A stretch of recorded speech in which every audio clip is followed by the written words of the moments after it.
നമസ്കാരം. ന്യൂസ് കേരള പ്രധാന വാർത്തകളുമായി CK നാസർ കാഞ്ഞങ്ങാട്. കേരളത്തിൽ 100% സാക്ഷരതയുണ്ടെങ്കിലും വിദ്യാഭ്യാസമില്ലെന്ന് ഗവർണർ രാജേന്ദ്ര വിശ്വനാഥ് അർലേക്കർ.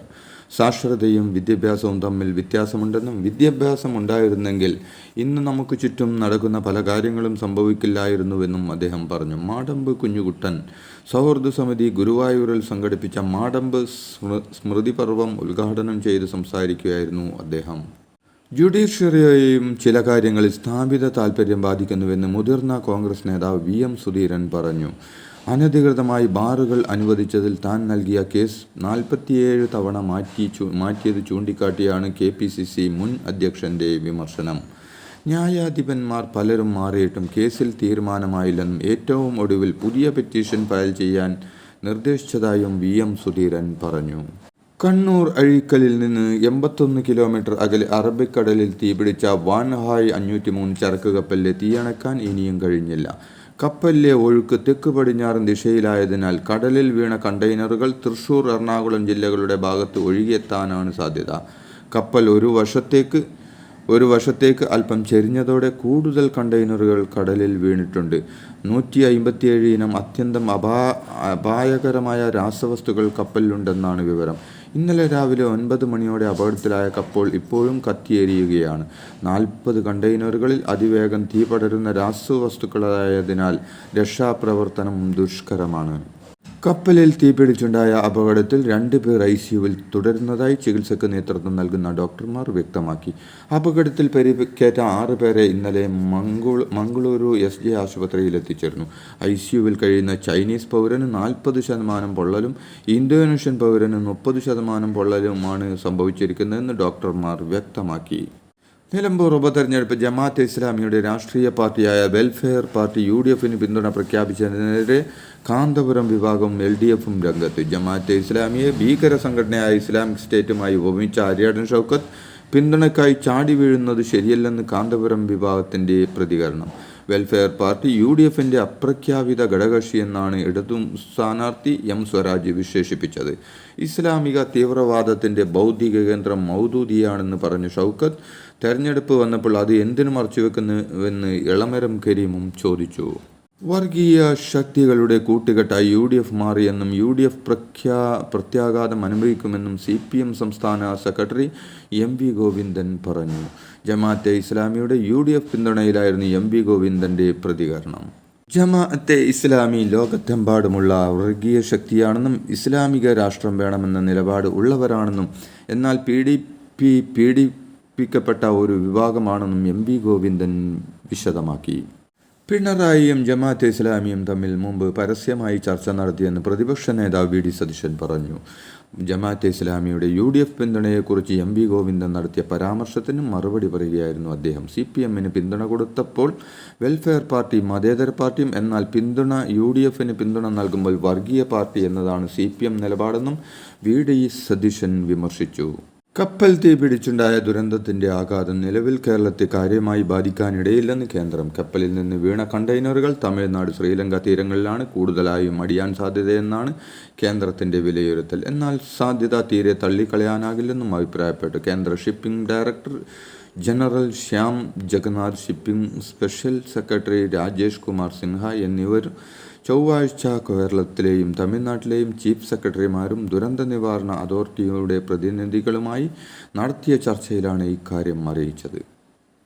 അറബിക്കടലിൽ കത്തിയമരുന്ന ചരക്ക് കപ്പലിലെ തീയണക്കാനുള്ള ശ്രമങ്ങൾ ഊർജിതമായി തുടരുന്നു. തീപിടിച്ച ചരക്ക് കപ്പലിന്റെ പരമാവധി അടുത്തെത്തി വെള്ളം ചീറ്റി തീയണക്കാനാണ് കോസ്റ്റ് ഗാർഡ് ശ്രമിക്കുന്നത്. എന്നാൽ കൂടുതൽ കണ്ടെയ്നറുകളിലേക്ക് തീ പടർന്നതും പൊട്ടിത്തെറി സാധ്യതയും കപ്പലിനേക്ക് അടുത്തു പോകുന്നത് വെല്ലുവിളി ഉയർത്തുകയാണ്.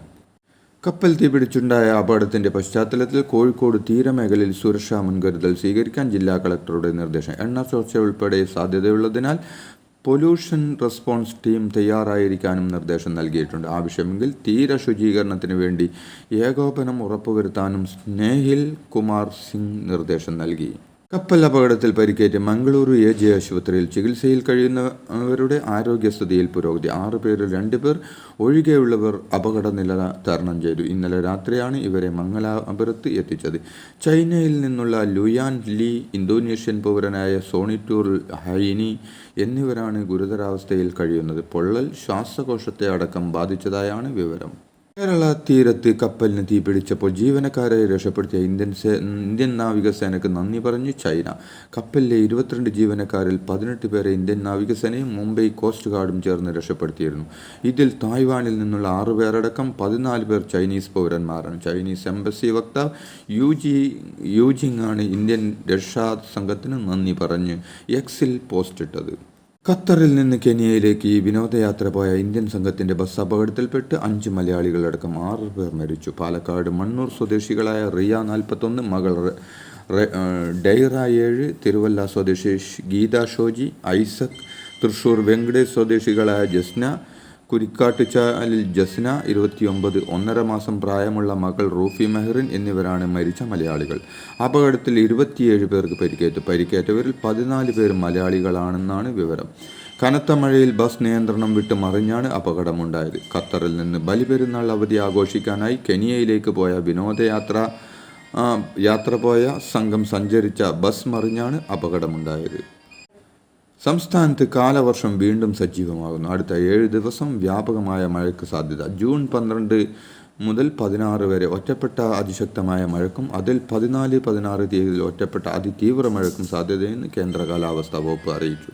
ജൂൺ 14 കേരളത്തിൽ മണിക്കൂറിൽ 50-60 കിലോമീറ്റർ വരെ വേഗത്തിൽ കാറ്റ് വീശാനും സാധ്യത.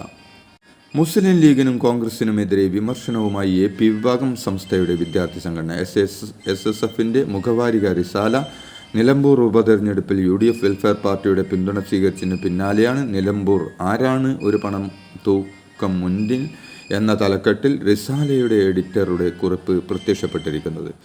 നിലമ്പൂർ ഉപതെരഞ്ഞെടുപ്പ് ചൂടുപിടിച്ച് മുന്നേറുമ്പോൾ നിലമ്പൂർ ടൗണിന്റെ മാറ്റം വ്യക്തമാകുന്ന റീലുമായി മന്ത്രി മുഹമ്മദ് റിയാസ്. നിലമ്പൂർ ടൗൺ അന്നും ഇന്നും എന്ന അടിക്കുറിപ്പോടെയാണ് റീൽ മന്ത്രി പങ്കുവച്ചിട്ടുള്ളത്. LDF സർക്കാർ 5 കോടി രൂപ ചെലവഴിച്ച് സൗന്ദര്യവൽക്കരണം യാഥാർത്ഥ്യമാക്കിയ നിലമ്പൂർ ടൗൺ ആണെന്നും നിലമ്പൂരിൽ LDF തുടരണമെന്നും മന്ത്രി ഫേസ്ബുക്കിൽ കുറിച്ചു.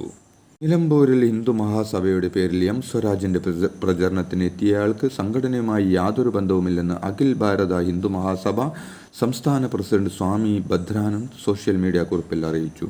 സുപ്രീം കോടതി പോലും അംഗീകരിക്കാത്ത ചക്രപാണിയുടെ ഘടകം നിയമിച്ച വ്യക്തിയാണ് M സ്വരാജിന്റെ തെരഞ്ഞെടുപ്പ് പ്രചാരണ പരിപാടിക്ക് വേണ്ടി നിലമ്പൂർ ഹിന്ദു മഹാസഭയുടെ സംസ്ഥാന അധ്യക്ഷൻ അവകാശപ്പെട്ടുകൊണ്ട് എത്തിയ ശ്രീജിത്ത് എന്നും ഭദ്രാനന്ദ പറഞ്ഞു.